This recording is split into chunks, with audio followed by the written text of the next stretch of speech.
লন্ডনে ডক্টর ইউনূস ও তারেক রহমানের বৈঠক শেষ।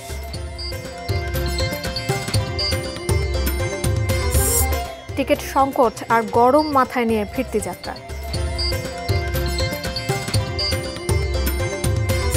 এবং অনেকের ভরসা জায়গায় রাজশাহী জেলা লিগ্যাল এইড অফিস।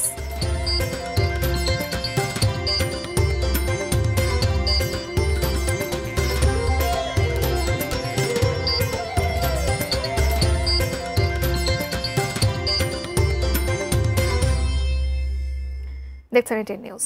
দেশের খবরে আপনাদের সবাইকে আমন্ত্রণ জানাচ্ছি। আমি জান্নাতুন নাহার জাকিয়া। এতক্ষণ নাসির ফ্লোট গ্লাসের সৌজন্যে সংবাদ শিরোনামগুলো শুনছিলেন। ভিএসএল সর্বোচ্চ গুণগত মানসম্পন্ন অ্যাঙ্গেল চ্যানেল এইচবি।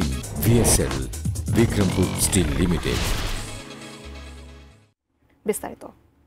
প্রধান উপদেষ্টা অধ্যাপক ডক্টর মোহাম্মদ ইউনূসের সাথে বিএনপির ভারপ্রাপ্ত চেয়ারম্যান তারেক রহমানের দীর্ঘ প্রতীক্ষিত বৈঠক অনুষ্ঠিত হয়েছে লন্ডনের একটি হোটেলে। বাংলাদেশ সময় শুক্রবার বেলা 2টার দিকে তাদের বৈঠক শুরু হয়, শেষ হয় বেলা 3:30টার দিকে। একান্তে কিছু সময় কথাও বলেন ডক্টর ইউনূস ও তারেক রহমান। 1.5 ঘণ্টাব্যাপী বৈঠকে বিচার, সংস্কার ও নির্বাচনের সম্ভাব্য তারিখ সহ রাজনৈতিক বিভিন্ন বিষয়ে আলোচনা হয়েছে বলে ধারণা করা হচ্ছে। ফলে আগামী দিনের রাজনীতির অনেক বিষয় স্পষ্ট হতে পারে এই বৈঠক থেকে। এর আগে ওই হোটেলে পৌঁছালে তারেক রহমানকে স্বাগত জানান জাতীয় নিরাপত্তা উপদেষ্টা ডক্টর খলিলুর রহমান ও প্রধান উপদেষ্টার প্রেস সচিব শফিকুল আলম।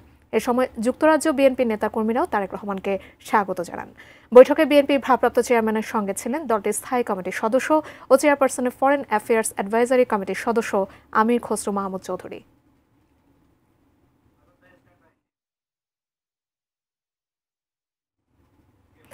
দর্শক, প্রধান উপদেষ্টা ডক্টর মোহাম্মদ ইউনূস এবং তারেক রহমানের বৈঠক নিয়ে বিস্তারিত জানাতে নিউজরুম থেকে যুক্ত হচ্ছেন সহকর্মী আবুল কালাম আজাদ।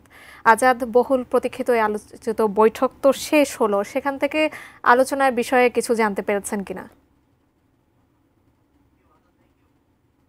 আপনাকে একটু বলি যে বৈঠকটি শেষ হওয়ার পরপরই তারেক রহমান তার লন্ডনের যে জায়গাটিতে বাসভবন রয়েছে তার উদ্দেশ্যে রওনা হয়ে গেছেন। এরই মধ্যে 1.5 ঘণ্টার এই বৈঠকে আসলে কী ধরনের বিষয় আলোচনা হতে পারে সেই বিষয়গুলো বলার আগে একটু আপনাকে জানাতে চাই যে এই বৈঠকের নির্বাচনের যেমনি ঘোষিত তারিখ অথবা তারিখ পুনর্বিবেচনার আবেদন, এই বিষয়টি যেমনি উঠে এসেছে, সেই সঙ্গে আরেকটি বিষয় আজকে সবচেয়ে বেশি আলোচিত হচ্ছে, সেটি হচ্ছে যে আগামী জাতীয় সংসদ নির্বাচনে তারেক রহমান অংশ নেবেন কিনা। যদি তিনি নিয়েই থাকেন তাহলে কোন মাসে দেশে ফিরবেন? কারণ বিএনপির পক্ষ থেকে এরই মধ্যে বলা হচ্ছিল বা যে বিতর্ক হচ্ছিল যে ডিসেম্বরের মধ্যেই নির্বাচনে অংশ নেয়, তাহলে ডিসেম্বরের আগেই কি তারেক রহমান দেশে ফিরবেন? এই বিষয়গুলো সম্পর্কে ডোর স্টেপিং বা গণমাধ্যম কর্মীদের তারেক রহমান বেরিয়ে যাওয়ার পথে হয়তো একটা সুযোগ তৈরি হওয়ার চেষ্টা হয়েছিল কিনা সেটি আমরা কিছুক্ষণ পরে জানাতে পারবো। তার কারণটি হচ্ছে যে তিনি গণমাধ্যম কর্মীদের সঙ্গে এখন পর্যন্ত আনুষ্ঠানিকভাবে তেমন কোনো বৈঠক না করেই চলে যান। তবে তারেক রহমানের পক্ষে অথবা বিএনপির পক্ষ থেকে বিএনপির স্থায়ী কমিটির সদস্য আমির খসরু মাহমুদ চৌধুরী তিনি গণমাধ্যম কর্মীদের সঙ্গে কথা বলবেন এবং সেই সাথে প্রধান উপদেষ্টার পক্ষ থেকে কথা বলবেন তার প্রেস উইংয়ের সদস্য প্রেস সচিব শফিকুল আলম। তার আগে একটি বিষয় আপনাকে জানাতে চাই যে প্রেস সচিব শফিকুল আলম, প্রধান উপদেষ্টার প্রেস সচিব, তিনি ফেসবুকে একটি পোস্ট দিয়েছেন, সেই জায়গাটিতে দেখিয়েছেন যে তারেক রহমান প্রধান উপদেষ্টা অধ্যাপক ডক্টর মোহাম্মদ ইউনূসের জন্য একটি কলম এবং 2টি বই উপহার হিসেবে দিয়েছেন এবং এর মধ্যে একটি বইয়ের নাম হচ্ছে no one is too small to make a difference, অর্থাৎ এমন কোনো পার্থক্য তৈরি করে না কেউ এতটা ছোট নয়, এরকম একটি বই ছিল। এই বইগুলোর কোনো একটা বিশেষত্ব থাকতেই পারে। আরেকটি বই হচ্ছে প্রকৃতির বিষয় নিয়ে, যেই বিষয়গুলো বলছিলাম যে তারেক রহমান এবং এই অধ্যাপক ইউনূসের এই বৈঠককে ঘিরে রাজনীতিতে যে সুবাতাস বয়ে যাওয়ার যে বিষয় অথবা নির্বাচনের তারিখ, বিএনপির সঙ্গে যে স্নায়বিক দ্বন্দ্বটি রয়েছে সেটির অবশ্যই একটা শীতল পরিবেশ তৈরি হতে পারে। তো কিছুক্ষণের মধ্যেই আসলে সংবাদ সম্মেলন শুরু হবে, আমরা সেখান থেকেই বিস্তারিত জানতে পারবো এই 1.5 ঘণ্টার বৈঠকে আসলে কি কি বিষয় নিয়ে আলোচনা হয়েছে। তার মধ্যে সবচেয়ে একটি গুরুত্বপূর্ণ বিষয় নিয়ে আপনাকে জানাতে চাই, যেটি স্বাধীনতার এত বছর পরেও রাজনৈতিক শিষ্টাচার বা রাজনৈতিক যে একটি অ্যাটিটিউড বলা হয় যে সিনিয়র লিডাররা তৈরি করতে পারেননি বলে রাজনৈতিক বোদ্ধারা বলে আসছিলেন, এই জায়গাটিতে অধ্যাপক ইউনূসের সঙ্গে নির্ধারিত বৈঠকের আগেই মিটিং কক্ষের বাইরে আমন্ত্রিত অতিথি তারেক রহমানকে তিনি উঠে গিয়ে যেভাবে তার সঙ্গে কলাকুশল বিনিময় করা, করমর্দন করা এবং তার সঙ্গে হাসি মুখে কথা বলা, তাকে গ্রহণ করার যে দৃশ্যটি ঐতিহাসিক হয়ে থাকবে, সেটি বাংলাদেশের রাজনৈতিক ইতিহাসে একটি পলিটিক্যাল কালচার হিসেবে, পলিটিক্যাল শিষ্টাচার হিসেবে এই যে সংস্কারের কথা বলা হচ্ছে সেই জায়গাটিতে একটি জায়গা তৈরি করতে পারবে। আজাদ, ধন্যবাদ আপনাকে। নিউজরুম থেকে সহকর্মী আবুল কালাম আজাদ আমাদেরকে প্রফেসর ডক্টর মোহাম্মদ ইউনূস এবং তারেক রহমানের বৈঠক নিয়ে সর্বশেষ খবর জানাচ্ছিলেন। দর্শক, আমরা এখন চলে যাব লন্ডনে। সেখানে বৈঠক শেষে তার আমির খসরু মাহমুদ চৌধুরী এই মুহূর্তে সাংবাদিকদের ব্রিফিং করছেন। বিটিভির সৌজন্যে আমরা এখন সরাসরি চলে যাচ্ছি সেখানে। তো সংস্কারের বিষয়টা একটা চলমান প্রক্রিয়া, এমন না যে আজ সব সংস্কার এখন শেষ হয়ে যাবে। এটা নির্বাচনের আগেও কিছু সংস্কার হবে যেখানে ঐক্যমত হবে, আর নির্বাচনের পরেও সংস্কার অব্যাহত থাকবে। কারণ আমরা যেই দেশ গড়ার প্রত্যয় নিয়েছি, সংস্কারের প্রয়োজনীয়তা সবাই অনুভব করছে এখানে। সুতরাং আগে পরে সংস্কার চলতে থাকবে।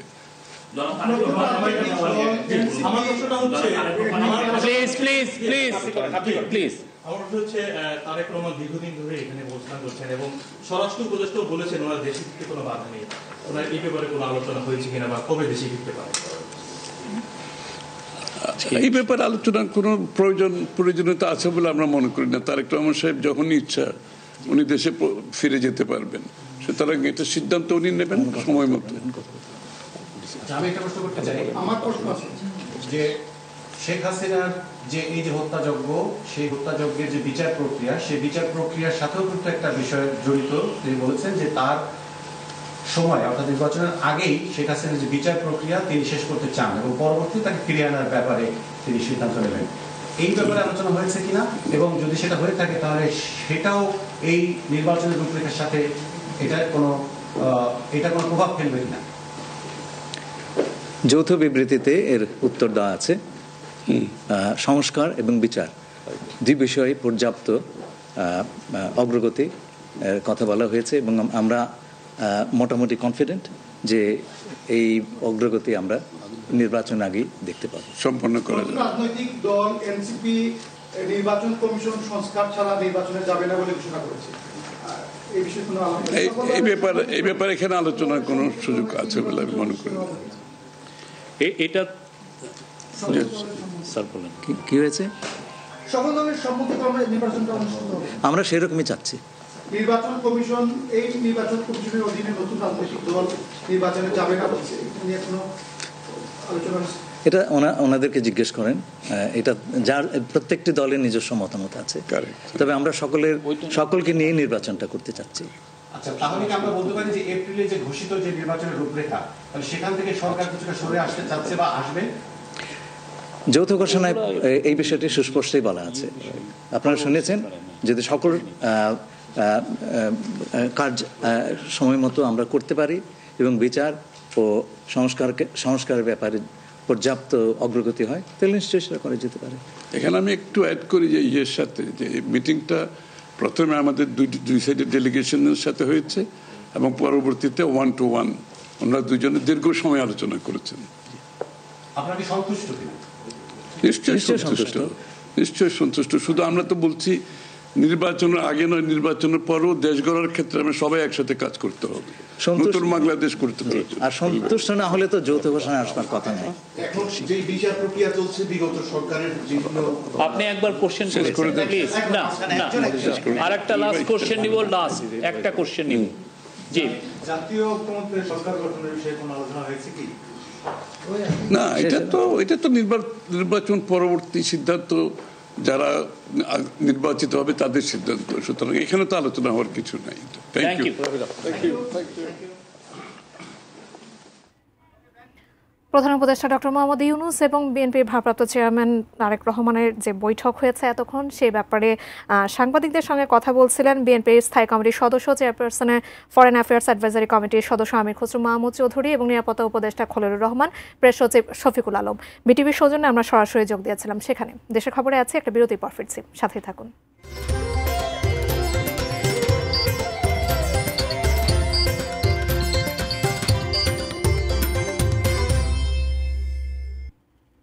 আরও একবার আমন্ত্রণ জানাচ্ছি দেশের খবরে। ঈদের ছুটি শেষ সময়েও সিলেটে প্রচুর পর্যটক। সিলেটের নান্দনিক সৌন্দর্য দেখে মুগ্ধ তারা। সিলেট থেকে আরও জানাচ্ছেন আমাদের প্রতিনিধি কামরুল ইসলাম মাহি। জাকিয়া, ঈদের ছুটির শেষ সময়ে এসে কিন্তু সিলেটের বিভিন্ন পর্যটন কেন্দ্র এবং বিনোদন কেন্দ্রগুলিতে মানুষের উপচে পড়া ভিড় রয়েছে।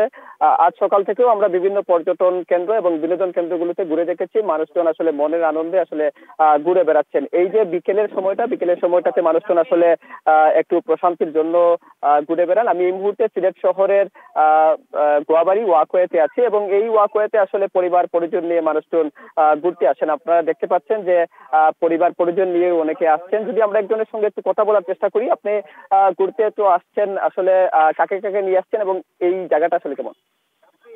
আলহামদুলিল্লাহ ভালো আছে জায়গাটা। আর আমরা সবসময় আই এখানে আমরা এখানে বেড়াই, তাই পার্কটা অনেক সুন্দর আছে।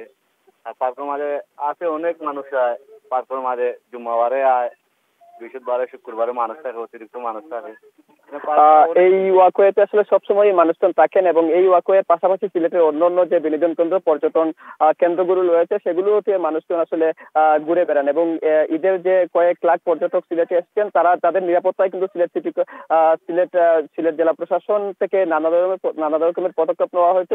পর্যটন স্পটে কিন্তু টুরিস্ট পুলিশ মোতায়েন রয়েছে। সব মিলিয়ে বলা চলে সিলেটের পর্যটন কেন্দ্রগুলো এখনো পর্যন্ত লোকারণ্য এবং আগামী 2-1 দিন আসলে এইরকম পরিস্থিতি থাকবে এবং সব মিলিয়ে সিলেটের যে পর্যটন কেন্দ্রগুলো সেই পর্যটন কেন্দ্রগুলো কিন্তু সারা বছরই পর্যটকরা থাকে এবং ঈদের যেহেতু লম্বা ছুটি শেষ সময় কিন্তু এখনো পর্যন্ত পর্যটকরা মনের আনন্দে ঘুরে বেড়াচ্ছেন। তো এই ছিল সিলেট থেকে আমার কাছে সর্বশেষ। জাকিয়া, ধন্যবাদ আপনাকে। সিলেট থেকে আমরা জানছিলাম পর্যটকদের কি অবস্থা বিনোদন কেন্দ্রগুলোতে। প্রচারের অভাবে অনেকেই জানেন না যারা লিগ্যাল এইড অফিসগুলো আপোষ মীমাংসার মাধ্যমে যেমন বিরোধ নিষ্পত্তি করে, দরিদ্রদের বিনামূল্যে আইনজীবী নিয়োগ দিয়ে মামলায় সহায়তাও করে থাকে। তবে আইনি সহায়তা ও পরামর্শ পেতে রাজশাহী জেলা লিগ্যাল এইড অফিস হয়ে উঠেছে অনেকের ভরসার জায়গা। রুবেল ইসলামের তোলা ছবিতে বুলবুল হাবিবের রিপোর্ট। রাজশাহী নগরীর বিনোদপুর এলাকার ইয়াসিন আলী টিটু যখন মায়ের গর্ভে, তখন তার বাবা মায়ের বিবাহ বিচ্ছেদ ঘটে। আরেকজনের সাথে বিয়ে হয় মায়ের। জন্মদাতা পিতা অভিভাবকত্ব স্বীকার না করায় একরকম এতিম অবস্থায় বড় হন টিটু। পিতৃপরিচয় পাওয়ার জন্য তিনি জনপ্রতিনিধি সহ এলাকার গণ্যমান্য ব্যক্তিদের কাছে গেলেও তাকে স্বীকার করেননি বাবা। উপায়ন্ত না পেয়ে টিটু রাজশাহীর লিগ্যাল এইড অফিসে আসেন। বাবা ওমর ফারুককে ডেকে মীমাংসা করে দেন কর্মকর্তারা। 43 বছর পর পিতৃপরিচয় ফিরে পান ইয়াসিন আলী টিটু। পিতৃ পরিচয় দিচ্ছিল না, এখন জজ সাহেবের মাধ্যমে পিতৃ পরিচয় পাইলাম। এই বিচার পায়ে আমি খুবই খুশি। ছেলের স্বীকৃতি আমি দিয়েছি এবং আমরা সেটা জজ সাহেবের বিচার আমরা মেনে নিয়েছি। ইয়াসিন আলী টিটুর মতো শত শত মানুষ রাজশাহীর জেলা লিগ্যাল এইড অফিস থেকে নানা ধরনের আইনগত সহায়তা নিয়ে থাকেন। বিয়ের পরে কিছু সমস্যা ছিল, সেই সমস্যা নিয়ে আসছি এবং আল্লাহর মধ্যে এখান থেকে আমি ভালো সুযোগ সুবিধা পেয়েছি। এখানে আসলে কোনো পয়সা কড়িও লাগে না, আবার কোনো উকিলকে যে ধরতে হয় এমনও নয়। সাধারণত এখানে যে মামলাগুলো করছে পারিবারিক ফ্যামিলি কোর্ট রিলেটেড যে মামলাগুলো, এই মামলাটাই বেশি করি। তার পাশাপাশি আমাদের মাদকের মামলা আছে, ফৌজদারি যে মামলাগুলো আছে সেগুলো করা হয়। আপোষযোগ্য যে কোনো বিষয়ে যে কেউ জেলা লিগ্যাল এইড অফিস থেকে আইনগত পরামর্শ ও সহায়তা নিতে পারেন। মামলা চালাতে অক্ষম, অসহায় ও দরিদ্র মানুষদের পক্ষে বিনামূল্যে আইনজীবী নিয়োগও দেওয়া হয়। প্রতিষ্ঠার পর থেকে এ পর্যন্ত রাজশাহী লিগ্যাল এইড অফিস থেকে 16,124টি মামলায় সহায়তা দেওয়া হয়েছে। লিগ্যাল এইড অফিসে সমস্ত ধরনের সেবাই দেওয়া হয়, অর্থাৎ একটা মানুষকে আইনগত পরামর্শ, আইনগত সেবা, এমনকি মামলা দায়েরের জন্য আইনজীবী প্রদান করা হয়। অনেকেই জানেন না লিগ্যাল এইড অফিসের আইনি সেবার কথা। পর্যাপ্ত প্রচার পেলে উপকৃত হতেন অনেক ব্যক্তি ও পরিবার। বুলবুল হাবিব, এটিএন নিউজ, রাজশাহী। দেশের খবরে আছে একটা বিরতির পর ফিরছে, সাথেই থাকুন।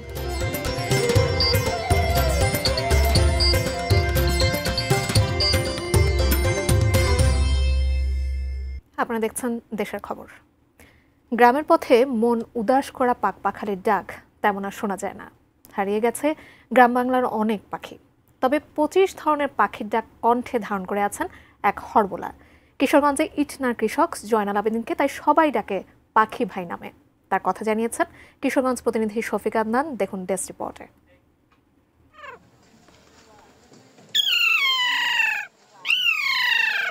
এটা মাছরাঙ্গা পাখি, যেমন কোকিল। কোকিল তো সবাই আমরা চিনি, লগে লগে তুতলায় কোকিলের সাথে সাথে গান গায়, এরকম। এই যে এটা আমার কানের মাধ্যমে হবে, এই যে কোকিলের সুর, এই যে দেখ।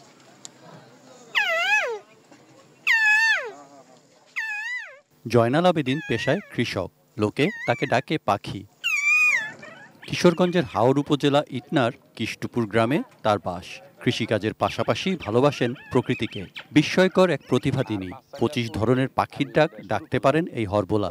আদবদি অনেক ধরনের পাখি সুর, গানের সুর, বিভিন্ন মিউজিক আমি বাজাইতে পারি আর কি। যে কোনো ধরনের গান আমার কণ্ঠে বাজে। বিকেল হলেই চলে যান নদীর পাড়ে। সেখানে বসে বিভিন্ন ধরনের পাখির ডাক শুনিয়ে আনন্দ দেন সকলকে।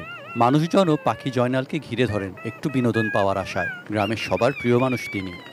এরা তো নাম আমরা সবাই পাখি ডাকি, জয়নাল পাখি। পাখি নামে পরিচিত, মনে এলাকার মধ্যে সে আনন্দ দেয়। উনি হাওর অঞ্চলেও বিভিন্ন প্রকার মানুষদেরকে নিয়ে এই গানগুলি মানে নিজের কণ্ঠের গানগুলি সে গিয়ে শুনে অনেক আনন্দ দেয়। কণ্ঠশিল্পীও সে অনেক সুরে গান গাইতে পারে, অনেক সুরের পাখি সুর দিতে পারে, অনেক পাখি সুরে সে গানও গাইতে পারে। তবে প্রকৃতিপ্রেমী জয়নালের আক্ষেপ, পরিবেশ ধ্বংস হয়ে যাচ্ছে। আগের মতো গাছের ডালে পাখি দেখা যায় না। তাই শিশুদের তিনি ডাক শুনিয়ে পাখির পরিচিতি বুঝিয়ে দেন। নিজের লেখা কবিতা ও সুর করেও শোনান। Saikat Dasgupta, desk report, ATN news. শেষ করব দেশের খবর, তার আগে নাসির ফ্লোর গ্লাসের সৌজন্যে শিরোনামগুলো জানিয়ে দেবো আরও একবার।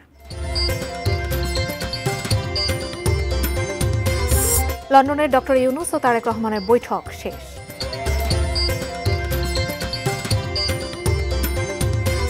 টিকিট সংকট আর গরম মাথায় নিয়ে ফিরতি যাত্রা।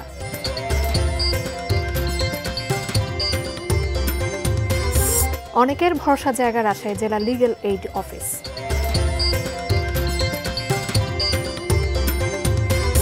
বান্দরবানের পাহাড়ি ঝিরিতে নিখোঁজ নারী পর্যটকের মৃতদেহ উদ্ধার। এবং কিশোরগঞ্জের হরবোলা জয়নাল, কণ্ঠে তার 25 ধরনের পাখির ডাক।